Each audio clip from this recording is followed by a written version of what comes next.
O grande conflito. Capítulo 1. Predito o destino do mundo.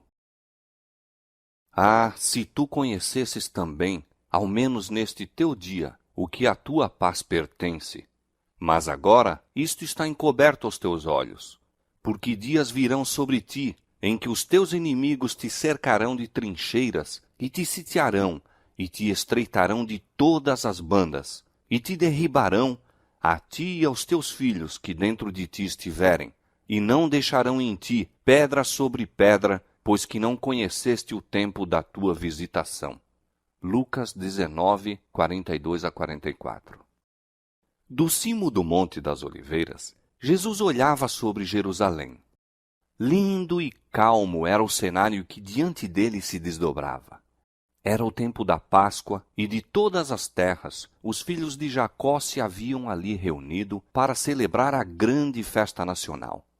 Em meio de hortos e vinhedos, e declives verdejantes juncados das tendas dos peregrinos, erguiam-se as colinas terraplanadas, os majestosos palácios e os maciços baluartes da capital de Israel. A filha de Sião parecia dizer em seu orgulho: estou assentada como rainha e não verei o pranto. Sendo ela tão formosa então e julgando-se tão segura do favor do céu como quando, séculos antes, o trovador real cantara, formoso de sítio e alegria de toda a terra é o monte de Sião, a cidade do grande rei. Bem à vista estavam os magnificentes edifícios do templo. Os raios do sol poente iluminavam a brancura de neve de suas paredes de mármore e punham reflexos no portal de ouro, na torre e pináculo. Qual perfeição da formosura! Levantava-se ele como o orgulho da nação judaica.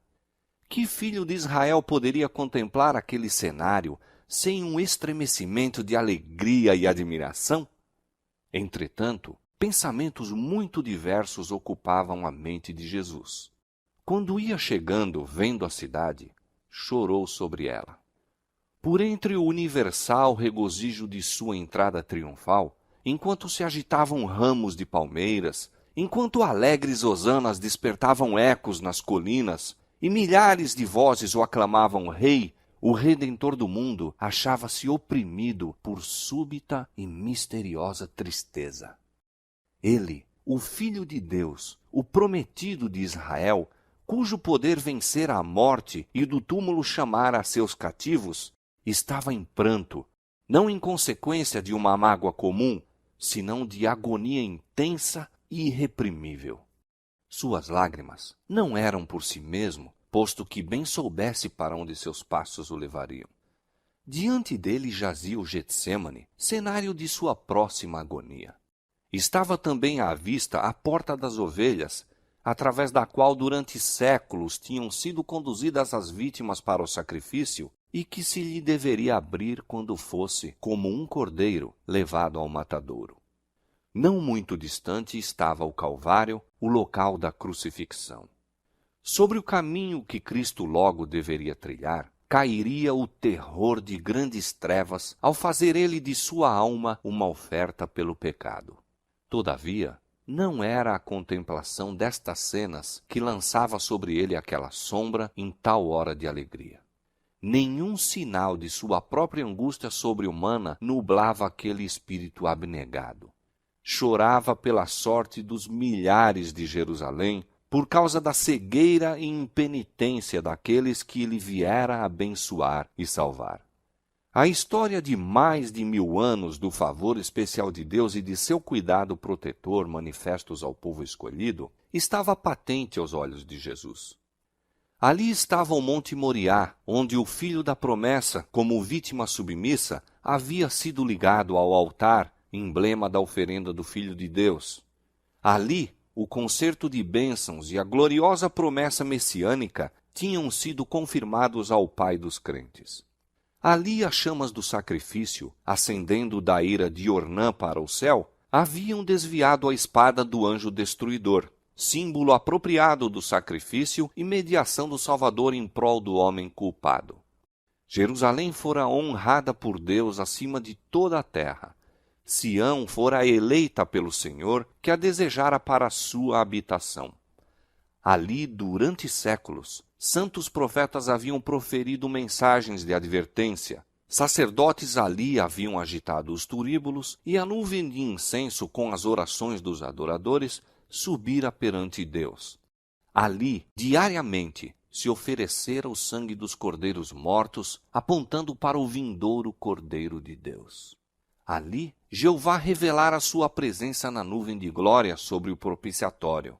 Repousara ali a base daquela escada mística, ligando a terra ao céu. Escada pela qual os anjos de Deus desciam e subiam, e que abria ao mundo o caminho para o lugar santíssimo. Houvesse Israel, como nação, preservado a aliança com o céu, Jerusalém teria permanecido para sempre como eleita de Deus. Mas a história daquele povo favorecido foi um registro de apostasias e rebelião. Haviam resistido à graça do céu, abusando de seus privilégios e menosprezado as oportunidades. Posto que Israel tivesse zombado dos mensageiros de Deus, desprezado suas palavras e perseguido seus profetas, ele ainda se lhes manifestara como o Senhor, Deus misericordioso e piedoso, tardio em iras e grande em beneficência e verdade. Apesar das repetidas rejeições, sua misericórdia continuou a interceder. Com mais enternecido amor que o de pai pelo filho de seus cuidados, Deus lhes havia enviado sua palavra pelos seus mensageiros, madrugando e enviando-lhes, porque se compadeceu de seu povo e da sua habitação. Quando admoestações, rogos e censuras haviam falhado, enviou-lhes o melhor dom do céu. Mais ainda, derramou todo o céu naquele único dom. O próprio Filho de Deus foi enviado para instar com a cidade impenitente. Foi Cristo que trouxe Israel como uma boa vinha do Egito. Sua própria mão havia lançado fora os gentios de diante deles. Plantou-a em um outeiro fértil. Seu protetor cuidado cercara-a em redor. Enviou seus servos para cultivá-la. Que mais se poderia fazer à minha vinha, exclama ele, que eu não lhe tenha feito? Posto que quando ele esperou que desse uvas, veio a produzir uvas bravas. E ainda, com esperança compassiva de encontrar frutos, veio em pessoa a sua vinha, para que porventura pudesse ser salva da destruição. Cavou em redor dela, podou-a e protegeu-a. Foi incansável em seus esforços para salvar esta vinha que ele próprio plantara. Durante 3 anos, o Senhor da luz e glória entrara e saíra por entre o seu povo. Ele andou fazendo o bem e curando a todos os oprimidos do diabo, aliviando os quebrantados de coração, pondo em liberdade os que se achavam presos, restaurando a vista aos cegos, fazendo andar os coxos e ouvir aos surdos, purificando os leprosos, ressuscitando mortos e pregando o evangelho aos pobres. A todas estas classes igualmente foi dirigido o gracioso convite: vinde a mim, todos os que estáis cansados e oprimidos, e eu vos aliviarei. Conquanto lhe fosse recompensado o bem com o mal, e o seu amor com o ódio, ele prosseguiu firmemente em sua missão de misericórdia. Jamais eram repelidos os que buscavam a sua graça. Como viajante sem lar, tendo a ignomínia e a penúria como porção diária, viveu ele para ministrar as necessidades e abrandar as desgraças humanas, para insistir com os homens a aceitarem o dom da vida. As ondas de misericórdia, rebatidas por aqueles corações obstinados, retornavam em uma vaga mais forte de terno e inexprimível amor. Mas Israel se desviara de seu melhor amigo e único auxiliador. Os rogos de seu amor haviam sido desprezados, seus conselhos repelidos, ridicularizadas suas advertências. A hora de esperança e perdão passava-se rapidamente. A taça da ira de Deus, por tanto tempo adiada, estava quase cheia. As nuvens que haviam estado a acumular-se durante séculos de apostasia e rebelião ora enegrecidas de calamidades, estavam prestes a desabar sobre um povo criminoso. E aquele que unicamente os poderia salvar da condenação iminente fora menosprezado, injuriado, rejeitado e seria logo crucificado. Quando Cristo estivesse suspenso da cruz do Calvário, teria terminado o tempo de Israel como nação favorecida e abençoada por Deus.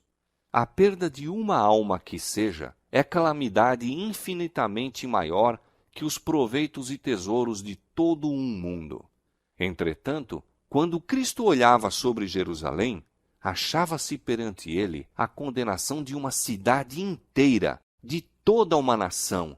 Sim, aquela cidade e nação que foram as escolhidas de Deus, seu tesouro peculiar. Olhando através dos séculos futuros, via o povo do concerto espalhado em todos os países, semelhantes aos destroços de um naufrágio em uma praia deserta. Nos castigos prestes a cair sobre seus filhos, não via ele senão o primeiro gole daquela taça de ira que no juízo final deveriam esgotar até as fezes. A piedade divina, o terno amor encontraram a expressão nestas melancólicas palavras. Jerusalém, Jerusalém, que matas os profetas e apedrejas os que te são enviados. Quantas vezes quis eu ajuntar os teus filhos, como a galinha junta os seus pintos debaixo das asas, e tu não quiseste. Ó, se houveras conhecido, como nação favorecida acima de todas as outras, o tempo de tua visitação e as coisas que pertencem à tua paz. Tenho contido o anjo da justiça, tenho-te convidado ao arrependimento, mas em vão. Não é meramente a servos, enviados e profetas que tens repelido e rejeitado, mas ao Santo de Israel, teu Redentor. Se és destruída, tu unicamente és a responsável, e não queres vir a mim para terdes vida. Cristo viu em Jerusalém um símbolo do mundo endurecido na incredulidade e rebelião e apressando-se ao encontro dos juízos retribuidores de Deus.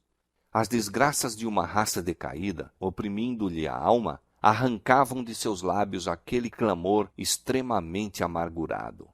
Viu a história do pecado traçada pelas misérias, lágrimas e sangue humanos.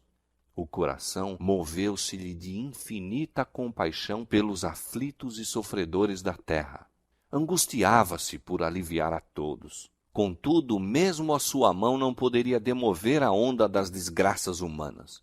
Poucos procurariam a única fonte de auxílio. Ele estava disposto a derramar a alma na morte, a fim de colocar a salvação ao seu alcance. Poucos, porém, viriam a ele para que pudessem ter vida. A majestade dos céus em pranto, o Filho do infinito Deus, perturbado em espírito, curvado em angústia. Esta cena encheu de espanto o céu inteiro. Revela-nos a imensa malignidade do pecado. Mostra quão árdua a tarefa é, mesmo para o poder infinito, salvar ao culpado das consequências da transgressão da lei de Deus. Jesus, olhando para a última geração, viu o mundo envolto em engano semelhante ao que causou a destruição de Jerusalém. O grande pecado dos judeus foi rejeitarem a Cristo. O grande pecado do mundo cristão seria rejeitarem a lei de Deus, fundamento de seu governo no céu e na terra. Os preceitos de Jeová seriam desprezados e anulados. Milhões na servidão do pecado, escravos de Satanás, condenados a sofrer a segunda morte, recusar-se-iam a escutar as palavras de verdade no dia de sua visitação. Terrível cegueira, estranha presunção. 2 dias antes da Páscoa, quando Cristo pela última vez se havia afastado do templo, depois de anunciar a hipocrisia dos príncipes judeus, novamente sai com os discípulos para o Monte das Oliveiras e assenta-se com eles no declive relvoso, sobranceiro à cidade. Mais uma vez contempla seus muros, torres e palácios. Mais uma vez se lhe depara o templo em seu deslumbrante esplendor, qual diadema de beleza a coroar o monte sagrado. 1000 anos antes, o salmista engrandecera o favor de Deus para com Israel, fazendo da casa sagrada deste a sua morada. Em Salém está o seu tabernáculo, e a sua morada em Sião. Elegeu a tribo de Judá, o monte de Sião, que ele amava, e edificou o seu santuário como aos lugares elevados. O primeiro templo fora erigido durante o período mais próspero da história de Israel. Grandes armazenamentos de tesouros para este fim haviam sido acumulados pelo rei Davi e a planta para sua construção fora feita por inspiração divina. Salomão, o mais sábio dos monarcas de Israel, completara a obra. Este templo foi o edifício mais magnificente que o mundo já viu. Contudo, o Senhor declarou pelo profeta Ageu, relativamente ao segundo templo: a glória desta última casa será maior do que a da primeira. Farei tremer todas as nações, e virá o desejado de todas as nações, e encherei esta casa de glória, diz o Senhor dos Exércitos. Depois da destruição do templo por Nabucodonosor, foi reconstruído aproximadamente 500 anos antes do nascimento de Cristo por um povo que de um longo cativeiro voltara a um país devastado e quase deserto. Havia então entre eles homens idosos que tinham visto a glória do templo de Salomão e que choraram junto aos alicerces do novo edifício porque devesse ser tão inferior ao antecedente. O sentimento que prevalecia é vividamente descrito pelo profeta. Quem há entre vós que, tendo ficado, viu esta casa na sua primeira glória? E como a vedes agora?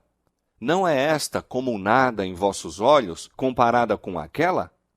Então foi feita a promessa de que a glória desta última casa seria maior do que a da anterior. Mas o segundo templo não igualou o primeiro em esplendor, tampouco foi consagrado pelos visíveis sinais da presença divina que o primeiro tivera. Não houve manifestação de poder sobrenatural para assinalar sua dedicação. Nenhuma nuvem de glória foi vista a encher o santuário recém-erigido. Nenhum fogo do céu desceu para consumir o sacrifício sobre o altar. O Shequiná não mais habitava entre os querubins no lugar santíssimo. A arca, o propiciatório, as tábuas do testemunho não mais deviam encontrar-se ali. Nenhuma voz ecoava do céu para tornar conhecida ao sacerdote inquiridor a vontade de Jeová. Durante séculos, os judeus em vão se haviam esforçado por mostrar que a promessa de Deus feita por Ageu se cumprira.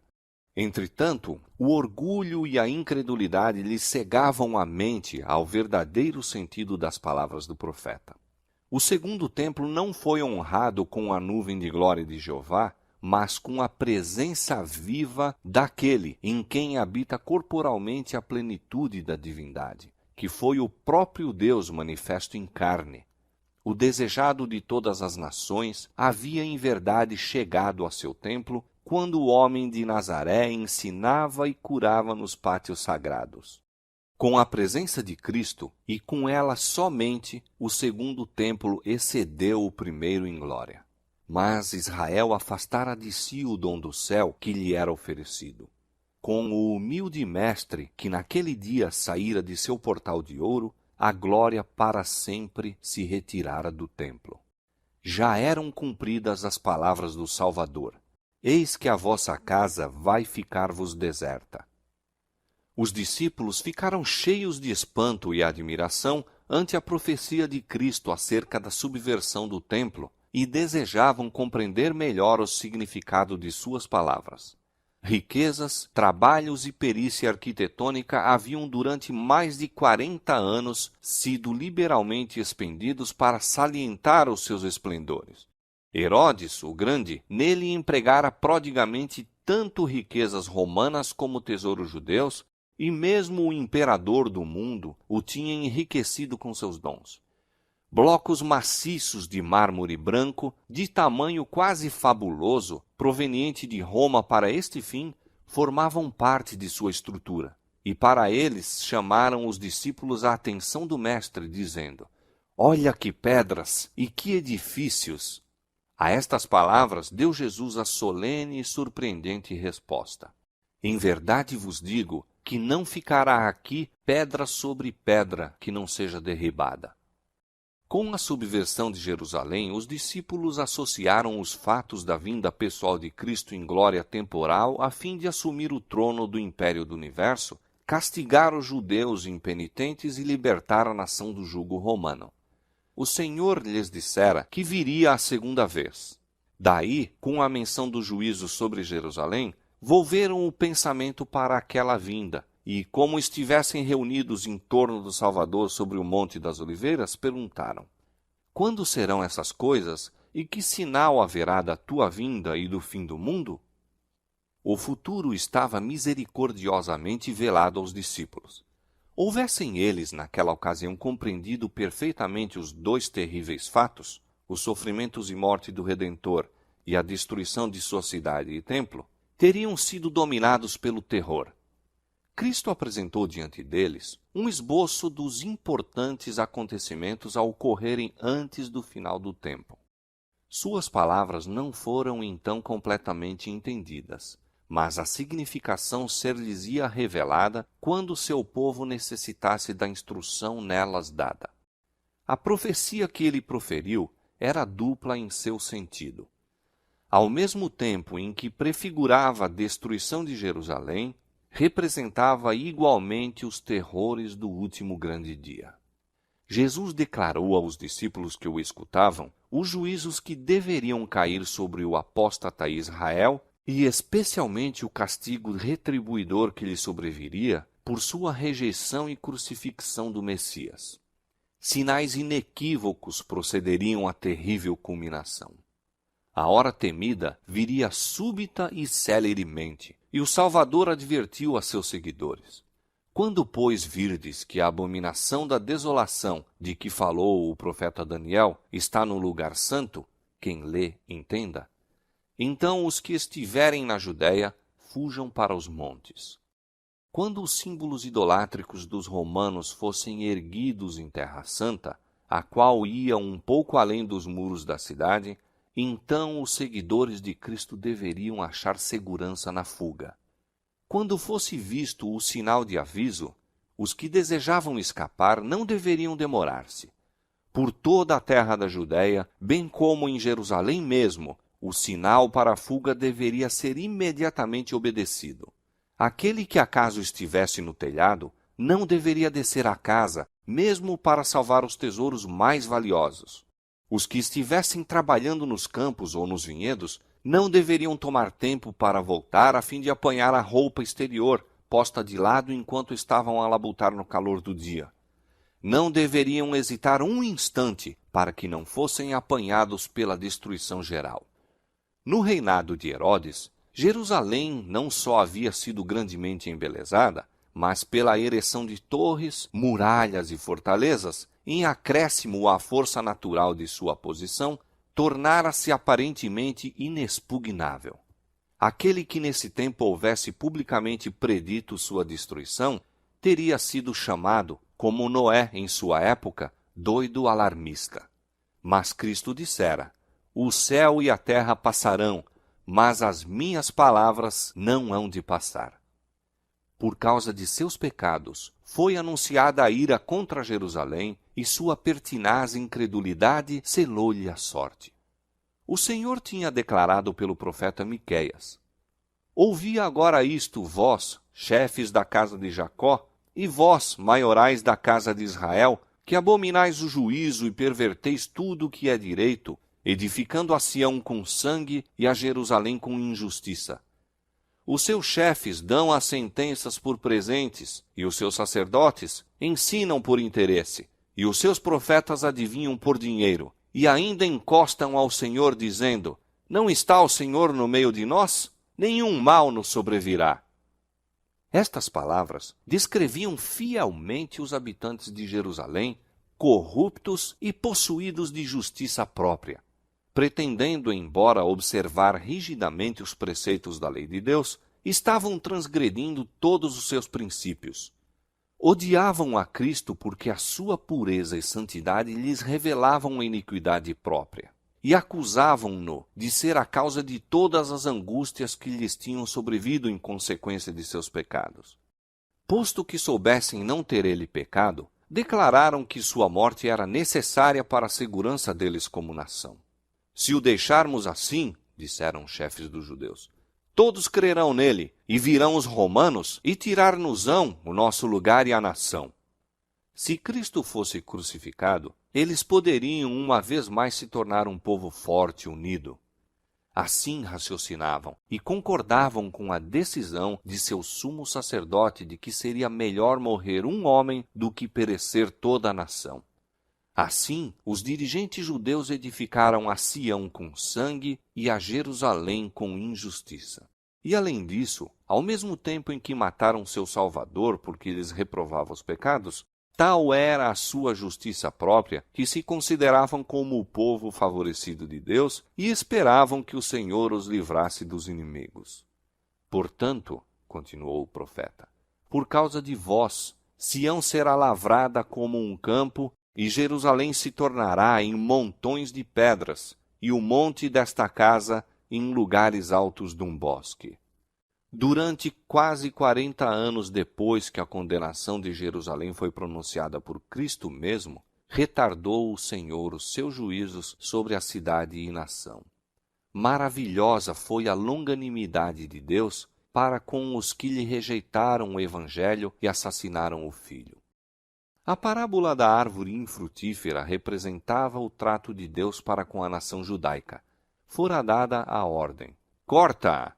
Porque ocupa ainda a terra inutilmente? Mas a misericórdia divina poupara ainda um pouco de tempo. Muitos havia ainda dentre os judeus que eram ignorantes quanto ao caráter e obra de Cristo, e os filhos não haviam gozado das oportunidades nem recebido a luz que seus pais tinham desprezado. Mediante a pregação dos apóstolos e de seus cooperadores, Deus faria com que a luz resplandecesse sobre eles.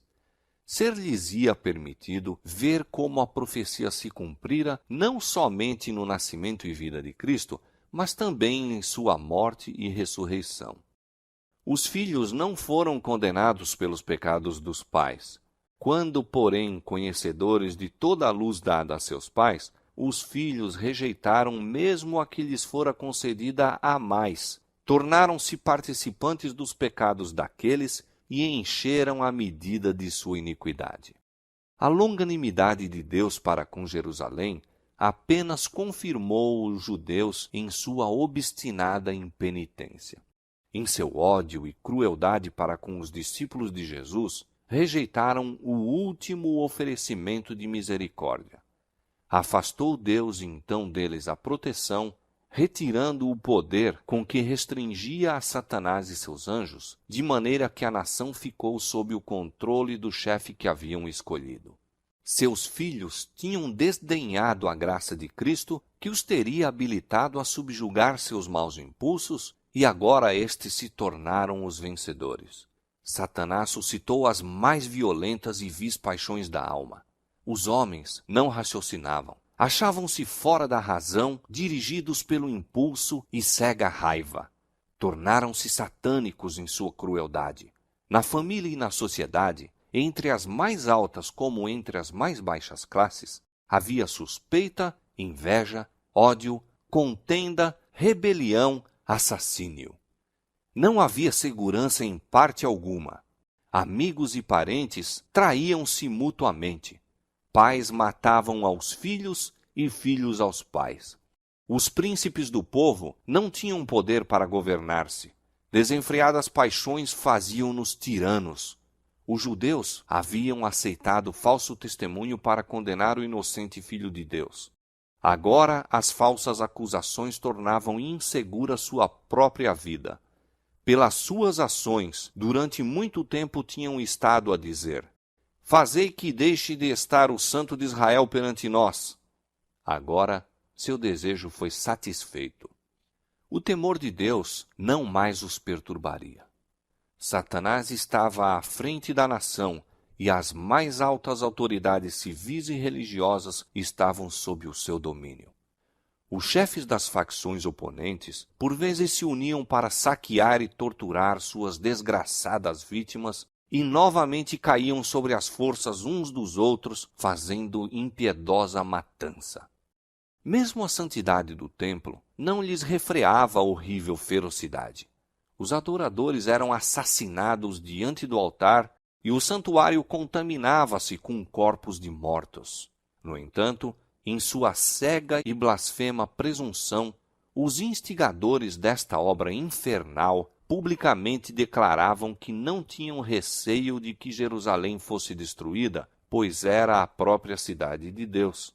A fim de estabelecer mais firmemente seu poder, subornaram profetas falsos para proclamar, mesmo enquanto as legiões romanas estavam sitiando o templo, que o povo devia aguardar o livramento de Deus. Afinal, as multidões apegaram-se firmemente à crença de que o Altíssimo interviria para a derrota de seus adversários. Israel, porém, havia desdenhado a proteção divina e agora não tinha defesa.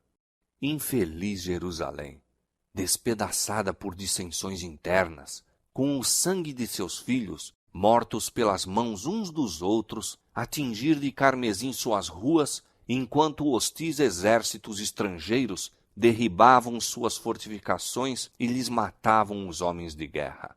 Todas as predições feitas por Cristo relativas à destruição de Jerusalém cumpriram-se à letra. Os judeus experimentaram a verdade de suas palavras de advertência. Com a medida com que tiverdes medido, vos hão de medir a vós. Apareceram sinais e prodígios prenunciando desastre e condenação. Ao meio da noite, uma luz sobrenatural resplandeceu sobre o templo e o altar. Sobre as nuvens, ao pôr do sol, desenhavam-se carros e homens de guerra reunindo-se para a batalha. Os sacerdotes que ministravam à noite no santuário aterrorizavam-se com sons misteriosos. A terra tremia e ouvia-se multidão de vozes a clamar: "Partamos daqui!" A grande porta oriental, tão pesada que dificilmente podia ser fechada por uns 20 homens e que se achava segura por imensas barras de ferro, fixas profundamente no pavimento de pedra sólida, abriu-se à meia-noite, independente de qualquer agente visível. Durante 7 anos, um homem esteve a subir e descer as ruas de Jerusalém, declarando as desgraças que deveriam sobrevir à cidade. De dia e de noite cantava ele funebremente: "Uma voz do Oriente, uma voz do Ocidente, uma voz dos 4 ventos, uma voz contra Jerusalém e contra o templo, uma voz contra os noivos e as noivas, uma voz contra o povo." Este ser estranho foi preso e açoitado, mas nenhuma queixa lhe escapou dos lábios. Aos insultos e maus tratos respondia somente: "Ai, ai de Jerusalém! Ai, ai dos habitantes dela!" Seu clamor de aviso não cessou senão quando foi morto no cerco que havia predito. Nenhum cristão pereceu na destruição de Jerusalém. Cristo fizera a seus discípulos o aviso, e todos os que creram em suas palavras aguardaram o sinal prometido. "Quando virdes Jerusalém cercada de exércitos", disse Jesus, "sabei que é chegada a sua desolação. Então os que estiverem na Judéia, fujam para os montes, os que estiverem no meio da cidade saiam." Depois que os romanos, sob Céstio, cercaram a cidade, inesperadamente abandonaram o cerco quando tudo parecia favorável a um ataque imediato. Os sitiados, perdendo a esperança de poder resistir, estavam a ponto de se entregar quando o general romano retirou suas forças sem a mínima razão aparente. Entretanto, a misericordiosa providência de Deus estava dirigindo os acontecimentos para o bem de seu próprio povo. O sinal prometido fora dado aos cristãos expectantes e agora se proporcionou a todos oportunidade para obedecer ao aviso do Salvador. Os acontecimentos foram encaminhados de tal maneira que nem judeus nem romanos impediram a fuga dos cristãos. Com a retirada de Céstio, os judeus, fazendo uma surtida de Jerusalém, foram ao encalço de seu exército que se afastava. E enquanto ambas as forças estavam assim completamente empenhadas em luta, os cristãos tiveram ensejo de deixar a cidade. Nesta ocasião, o território também se havia desembaraçado de inimigos que poderiam ter se esforçado para lhes interceptar a passagem.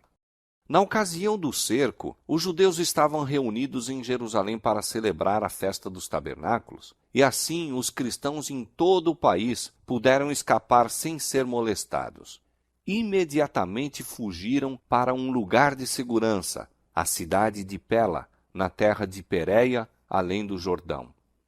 As forças judaicas, perseguindo Acéstio e seu exército, caíram sob sua retaguarda com tal ferocidade que o ameaçaram de destruição total.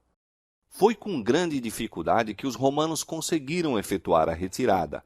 Os judeus escaparam quase sem perdas e, com seus despojos, voltaram em triunfo para Jerusalém.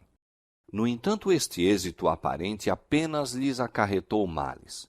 Inspirou-lhes aquele espírito de pertinaz resistência aos romanos que celeremente trouxe indescritível desgraça sobre a cidade sentenciada. Terríveis foram as calamidades que caíram sobre Jerusalém quando o cerco foi reassumido por Tito. A cidade foi assaltada na ocasião da Páscoa, quando milhões de judeus estavam reunidos dentro de seus muros. Suas provisões de víveres, que a serem cuidadosamente preservadas teriam suprido os habitantes durante anos, tinham sido previamente destruídas pela rivalidade e vingança das facções contendoras, e agora experimentaram todos os horrores da morte e a fome. Uma medida de trigo era vendida por 1 talento. Tão atrozes eram as consequências da fome que homens roíam o couro de seus cinturões e sandálias e a cobertura de seus escudos. Numerosas pessoas saíam da cidade à noite furtivamente para apanhar plantas silvestres que cresciam fora dos muros da cidade, se bem que muitos fossem agarrados e mortos com severas torturas. E muitas vezes os que voltavam em segurança eram roubados naquilo que haviam rebuscado com tão grande perigo. As mais desumanas torturas eram infligidas pelos que se achavam no poder a fim de extorquir do povo atingido pela necessidade os últimos e escassos suprimentos que poderiam ter escondido. E tais crueldades eram frequentemente praticadas por homens que se achavam, aliás, bem alimentados e que simplesmente estavam desejosos de acumular um depósito de provisões para o futuro. Milhares pereceram pela fome e pela peste. A afeição natural parecia ter desaparecido. Maridos roubavam de sua esposa e esposas de seu marido. Viam-se filhos arrebatar o alimento da boca de seus pais idosos. A pergunta do profeta, pode uma mulher esquecer-se tanto de seu filho que cria? Recebeu dentro dos muros da cidade condenada a resposta. As mãos das mulheres piedosas cozeram os próprios filhos e serviram-lhes de alimento na destruição da filha de meu povo. Novamente se cumpriu a profecia de aviso, dada 14 séculos antes.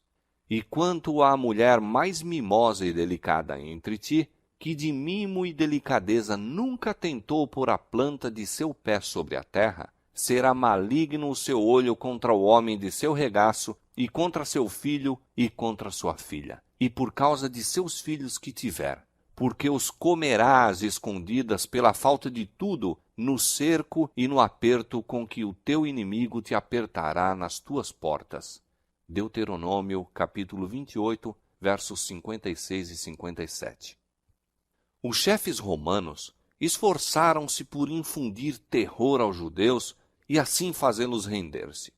Os prisioneiros que resistiam ao cair presos eram açoitados, torturados e crucificados diante do muro da cidade. Centenas eram diariamente mortos desta maneira, e essa horrível obra prolongou-se até que ao longo do vale de Josafá e no Calvário se erigiram cruzes em tão grande número que mal havia espaço para mover-se entre elas. De tão terrível maneira foi castigada aquela espantosa maldição proferida perante o tribunal de Pilatos. O seu sangue caia sobre nós e sobre nossos filhos. Tito, de boa vontade, teria posto termo à terrível cena, poupando assim Jerusalém da medida completa de sua condenação. Ele se enchia de terror ao ver os corpos jazendo aos montes nos vales. Como alguém que estivesse em êxtase, olhava ele do cimo do Monte das Oliveiras ao templo magnificente e deu ordem para que nenhuma de suas pedras fosse tocada. Antes de tentar ganhar posse desta fortaleza, fez ardente apelo aos chefes judeus para não o forçarem a profanar com sangue o lugar sagrado. Se saíssem e combatessem em outro local, nenhum romano violaria a santidade do templo.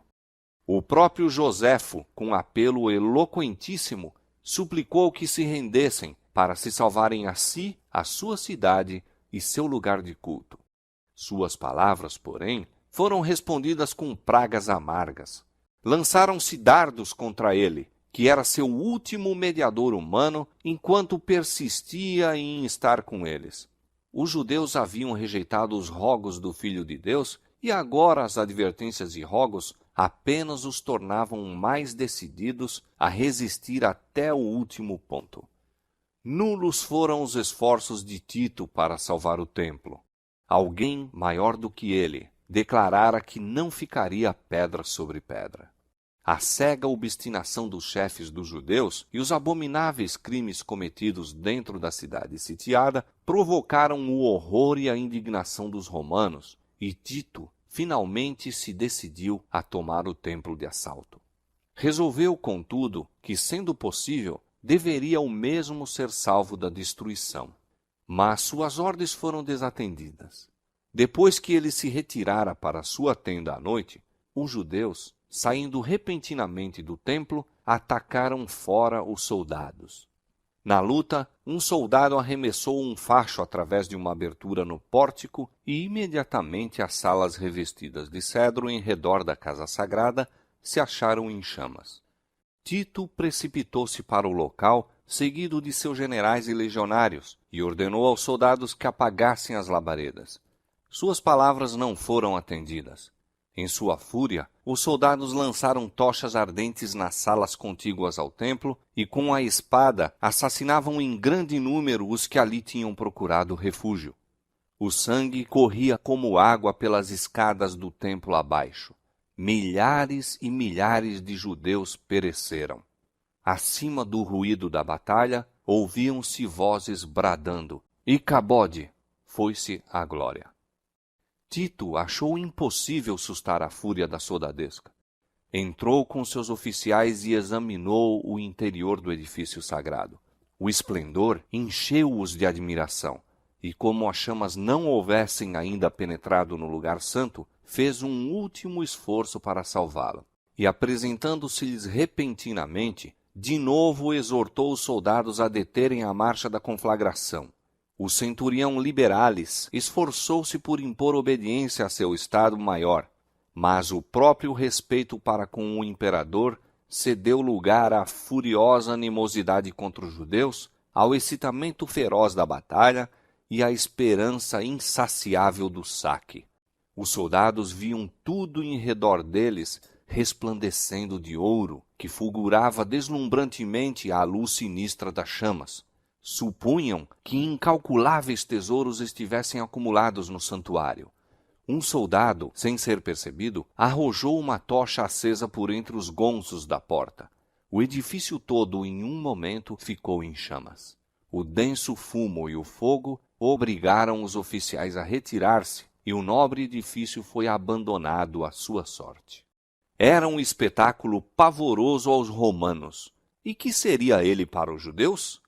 Todo o cimo da colina que dominava a cidade chamejava como um vulcão. Um após outro caíram os edifícios com tremendo fragor e foram absorvidos pelo ígneo abismo. Os tetos de cedro assemelhavam-se a lençóis de fogo. Os pináculos dourados resplandeciam como pontas de luz vermelha. As torres dos portais enviavam para cima altas colunas de chama e fumo. As colinas vizinhas se iluminavam e grupos obscuros de pessoas foram vistas a observar com horrível ansiedade a marcha da destruição. Os muros e pontos elevados da cidade alta ficaram repletos de rostos, alguns pálidos, com a agonia do desespero, outros com a expressão irada, a ameaçar uma vingança inútil. As aclamações da soldadesca romana, enquanto corriam de uma para outra parte, e o gemido dos rebeldes que estavam perecendo nas chamas, misturavam-se com o rugido da conflagração e o rumor trovejante do madeiramento que caía. Os ecos das montanhas respondiam ou traziam de volta os gritos do povo nos pontos elevados. Ao longo de todo o muro ressoavam alaridos e prantos. Homens que estavam a expirar pela fome reuniam sua força restante para proferir um grito de angústia e desolação. O morticínio do lado de dentro era até mais terrível do que o espetáculo visto fora. Homens e mulheres, velhos e moços, rebeldes e sacerdotes, os que combatiam e os que imploravam misericórdia, eram retalhados em indiscriminada carnificina. O número de mortos excedeu ao dos matadores. Os legionários tiveram que trepar sobre os montes de cadáveres para prosseguir na obra de extermínio. Depois da destruição do templo, a cidade inteira logo caiu nas mãos dos romanos. Os chefes dos judeus abandonaram as torres inexpugnáveis e Tito as achou desertas. Contemplou-as com espanto e declarou que Deus lhes havia entregue em suas mãos, pois engenho algum, ainda que poderoso, poderia ter prevalecido contra aquelas estupendas ameias. Tanto a cidade como o templo foram arrasados até aos fundamentos, e o terreno em que se erguia a casa sagrada foi lavrado como um campo. No cerco e morticínio que se seguiram, pereceram mais de 1 milhão de pessoas. Os sobreviventes foram levados como escravos, como tais vendidos, arrastados a Roma para brilhantar a vitória do vencedor, lançados às feras nos anfiteatros ou dispersos por toda a terra como vagabundos sem lar. Os judeus haviam forjado seus próprios grilhões. Eles mesmos encheram a taça da vingança. Na destruição completa que lhes sobreveio como nação e em todas as desgraças que os acompanharam depois de dispersos, não estavam senão recolhendo a colheita que suas próprias mãos semearam. Diz o profeta: para tua perda, ó Israel, te rebelaste contra mim. Pelos teus pecados tens caído. Seus sofrimentos são muitas vezes representados como sendo castigo a eles infligido por decreto direto da parte de Deus. É assim que o grande enganador procura esconder sua própria obra. Pela obstinada rejeição do amor e misericórdia divina, os judeus fizeram com que a proteção de Deus fosse deles retirada e permitiu-se a Satanás dirigi-los segundo a sua vontade. As horríveis crueldades executadas na destruição de Jerusalém são uma demonstração do poder vingador de Satanás sobre os que se rendem ao seu controle. Não podemos saber quanto devemos a Cristo pela paz e proteção de que gozamos. É o poder de Deus que impede que a humanidade passe completamente para o domínio de Satanás. Os desobedientes e ingratos têm grande motivo de gratidão pela misericórdia e longanimidade de Deus, que contém o cruel e pernicioso poder do maligno. Quando, porém, os homens passam os limites da clemência divina, a restrição é removida. Deus não fica em relação ao pecador como executor da sentença contra a transgressão, mas deixa entregues a si mesmos os que rejeitam sua misericórdia para colherem aquilo que semearam.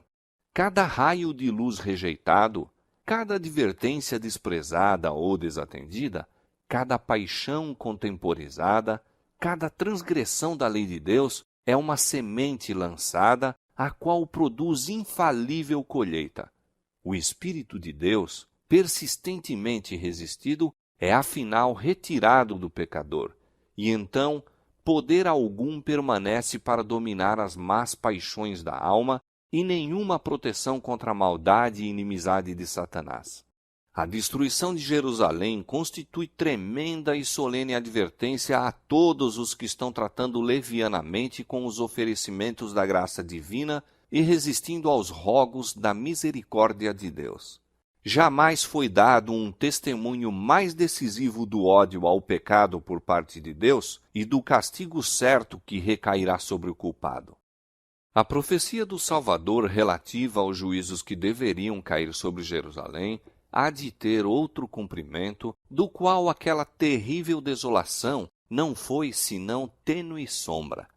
Na sorte da cidade escolhida, podemos contemplar a condenação de um mundo que rejeitou a misericórdia de Deus e calcou a pés a sua lei. Tenebrosos são os registros da miséria humana que a terra tem testemunhado durante seus longos séculos de crime. Ao contemplá-los, confrange-se o coração e o espírito desfalece. Terríveis têm sido os resultados da rejeição da autoridade do céu. Entretanto, cena ainda mais tenebrosa se apresenta nas revelações do futuro. Os registros do passado, o longo cortejo de tumultos, conflitos e revoluções, a armadura daqueles que pelejavam com ruído e os vestidos que rolavam no sangue, que são em contraste com os terrores daquele dia em que o Espírito de Deus será totalmente retirado dos ímpios, não mais contendo a explosão das paixões humanas e ira satânica. O mundo contemplará então, como nunca antes, os resultados do governo de Satanás. Mas naquele dia, bem como na ocasião da destruição de Jerusalém, livrar-se-á o povo de Deus, todo aquele que estiver inscrito entre os vivos. Cristo declarou que virá a segunda vez para reunir a si os seus fiéis. E todas as tribos da terra se lamentarão e verão o Filho do Homem vindo sobre as nuvens do céu com poder e grande glória. E ele enviará os seus anjos com rijo clamor de trombeta, os quais ajuntarão os seus escolhidos desde os quatro ventos, de uma a outra extremidade dos céus. Então, os que não obedecem ao Evangelho serão consumidos pelo espírito de sua boca e serão destruídos com o esplendor de sua vinda. Como o antigo Israel, os ímpios destroem-se a si mesmos, caem pela sua iniquidade. Em consequência de uma vida de pecados, colocaram-se tão fora de harmonia com Deus, sua natureza se tornou tão aviltada com o mal, que a manifestação da glória divina é para eles um fogo consumidor. Acautelem-se os homens, para que não aconteça negligenciarem a lição que lhes é comunicada pelas palavras de Cristo. Assim como ele preveniu seus discípulos quanto à destruição de Jerusalém, dando-lhes um sinal da ruína que se aproxima para que pudessem escapar, também advertiu o mundo quanto ao dia da destruição final e lhes deu sinais de sua aproximação para que todos os que queiram possam fugir da ira vindoura. Declara Jesus: e haverá sinais no sol, na lua e nas estrelas, e na terra angústia das nações.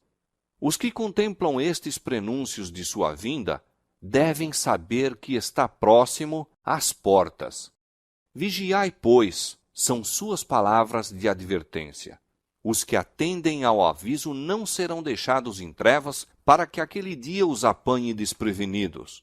Mas aos que não vigiarem, o dia do Senhor virá como ladrão de noite. O mundo não está mais preparado para dar crédito à mensagem para este tempo do que estiveram os judeus para receber o aviso do Salvador relativo a Jerusalém. Venha quando vier, o dia do Senhor virá de improviso aos ímpios. Correndo a vida sua rotina invariável, encontrando-se os homens absortos nos prazeres, negócios, comércio e ambição de ganho, estando os dirigentes do mundo religioso a engrandecer o progresso e ilustração do mundo e achando-se o povo embalado em uma falsa segurança, então, como um ladrão à meia-noite, rouba na casa que não é guardada, sobrevirá repentina destruição aos descuidados e ímpios e de nenhum modo escaparão.